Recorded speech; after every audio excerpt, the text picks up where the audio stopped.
मेनू दिखाओ उपन्यास ऑनलाइन पूरा पढ़ें उपन्यास बिन उपन्यास मिस ब्यूटीफुल सीईओ और उनका सिस्टम अध्याय 35 यान किग्युए मिस ब्यूटीफुल सीईओ और उनका सिस्टम C35 यान किग्युए एड्स बाय पब फ्यूचर कैप्टन यांग और उनके साथी अधिकारी गहरी सोच में डूबे हुए अस्पताल से बाहर निकले। अब दुर्घटना की नियमित जांच जटिल हो गई थी। हालांकि हिट एंड रन मामले हमेशा जानबूझकर हत्या के रूप में सामने आते हैं, लेकिन लिंग किंग्यू के बयान ने एक अलग कहानी बयां की। अधिकारी यांग ने पाया कि कुछ गड़बड़ थी, जिसके कारण उस विशेष क्षेत्र में सीसीटीवी कई दिनों तक काम नहीं कर रहा था। अब, चूंकि उसका अनुमान सही था, तो उसे क्या करना चाहिए?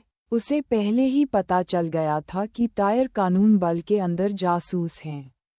भ्रष्टाचार तो निश्चित था क्योंकि अंडरवर्ल्ड से जुड़ी कोई भी बात कभी सामने नहीं आई। उसे उस समय अपने सुपरवाइजर पर भरोसा नहीं था। अधिकारी यांग मूल रूप से प्रांत एन से नहीं थी और उसका तबादला उसके परिवार के कारण हुआ था। हालांकि वह थोड़े समय के लिए इस प्रांत में ड्यूटी पर थी, लेकिन उसने पुलिस के काम में कई विसंगतियां पाईं। कई उच्च अधिकारियों ने उसके साथ संवाद करने से परहेज किया और कार्यस्थल पर अधिकांश कर्मचारियों ने भी ऐसा ही किया, ताकि उच्च अधिकारियों के मन में उन्हें बुरा न लगे। अधिकारी यांग ज्यादातर अकेले ही काम करते थे, लेकिन हमेशा की तरह घोर अंधकार में भी एक रोशनी होती थी। समान विचारधारा वाले लोग वहां एकत्र हुए और अनजाने में ही एक टीम बन गई। कई मामलों को सुलझाना और लोगों का भरोसा जीतना, भले ही वह केवल एक हिस्सा ही क्यों न हो, अधिकारी यांग संतुष्ट थीं। कम से कम वह पुलिस की प्रतिष्ठा वापस लाने में कामयाब रहीं। बगल में बैठा पुरुष अधिकारी भी उनकी टीम का सदस्य था। स्टेशन पर मौजूद सभी योग्य और मेहनती अधिकारियों को अपनी टीम में शामिल करने के उनके कदम पर किसी ने आपत्ति नहीं जताई। यहाँ तक कि उच्च अधिकारियों ने भी उनके कदमों की अनदेखी की। एक तो ये कि उसके पीछे की ताकत ने उन्हें उसके काम में बाधा डालने से रोका। दूसरा, चाहे उन्होंने उसे कितना भी रोकने की कोशिश की हो, वह कभी नहीं लड़खड़ाई, हमेशा अलग अलग कोनों से रास्ता खोजती रही। अंडरफोर्स से जुड़े सभी लोग चाहते थे कि वह अपनी पहल पर इस प्रांत को छोड़ दे, जिससे उसके लिए और अधिक काम बढ़ गया तथा लगभग असंभव मामलों को सुलझाने को प्राथमिकता दी गई। अधिकारी यांग को पता था कि पुलिस की प्रतिष्ठा बचाने का उनका काम बर्बाद होने से पहले उन्हें कुछ करना होगा। उनकी शुरुआती योजना अब व्यवहार्य नहीं थी। उन्हें और अधिक सहयोगियों की जरूरत थी, ज्यादा से ज्यादा मजबूत।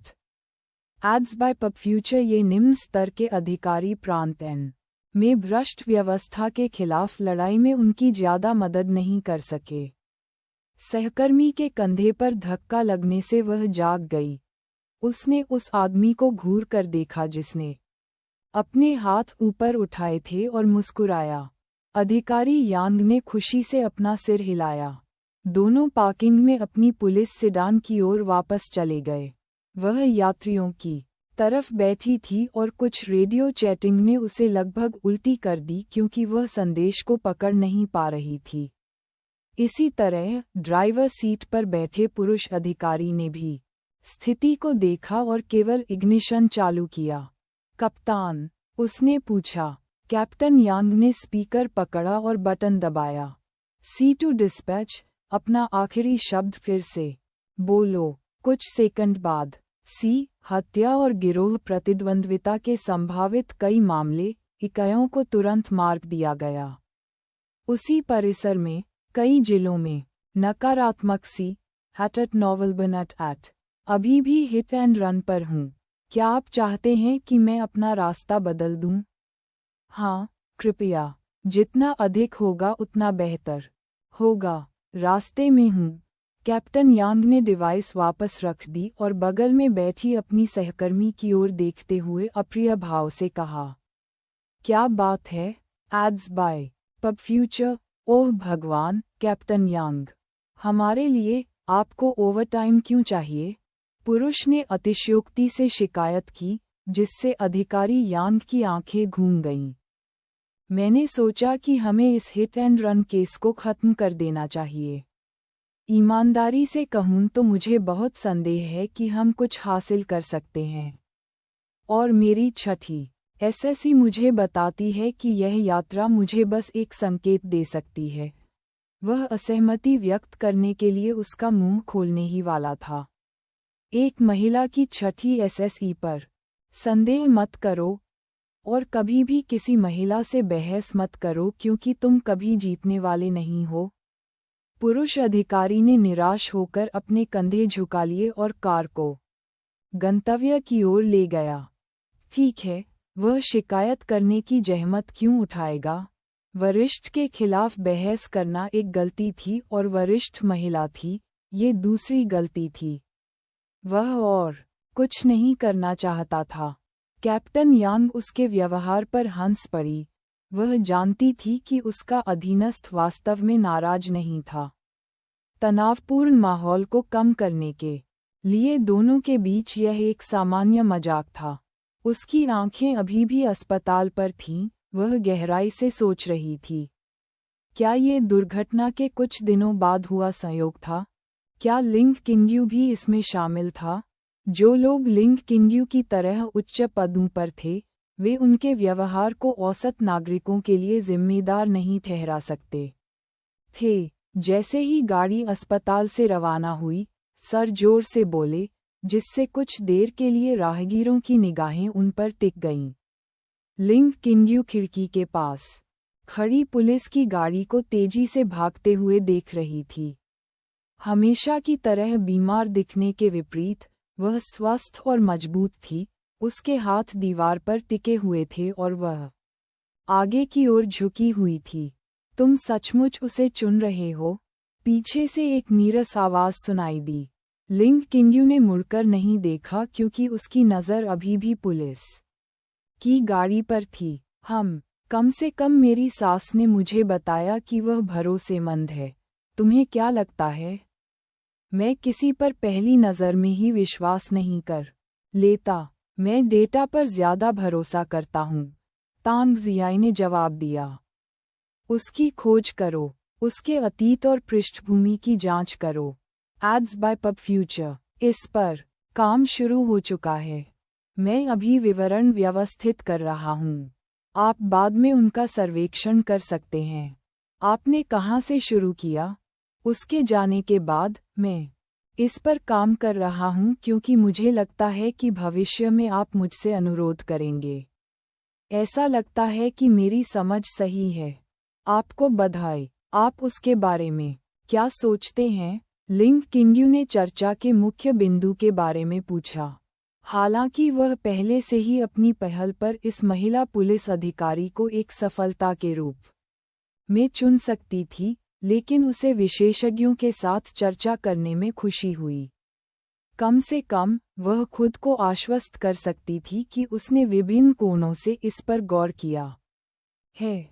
वह निश्चित रूप से वही है। तांग जियाई ने सहमति जताई, जबकि लिंग किंग्यू ने उसके पीछे कीबोर्ड की क्लिक सुनी। ये हो गया। मुझे दिखाओ, बहन। ZE।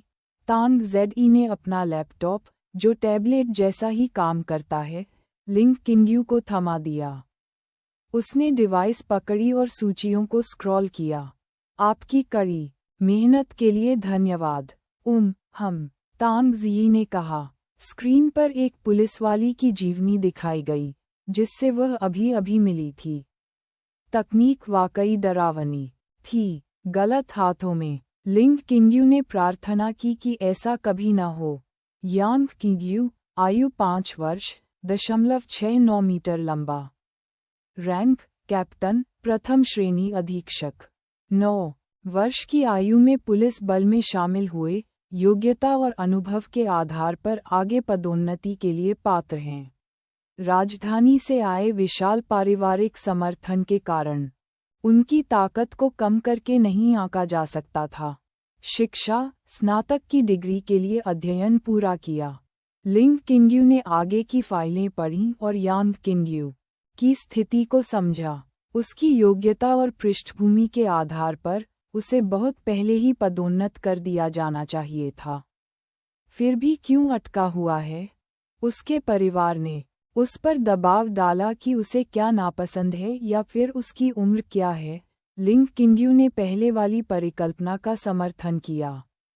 भविष्य में वह और भी लोगों से मिलेंगी। मैंने उसे चुना है। हमने जो सबूत और फाइलें एकत्र की हैं, उन्हें उसके ईमेल पर भेज दो।